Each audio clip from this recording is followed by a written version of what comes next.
Ko lagi ay long sleeves na t-shirt at faded na lonta.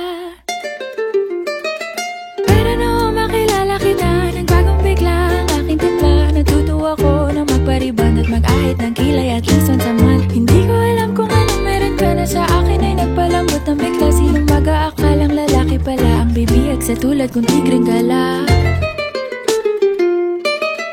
Kahit ako'y titibo-tibo, puso ko ay titibok-tibok pa rin sa'yo.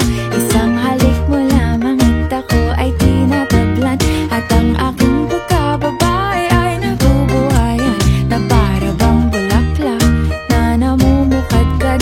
Dahil alaga mo sa dilig at katamtamang sikat ng araw-araw mong pag-ibig sa aking buhay.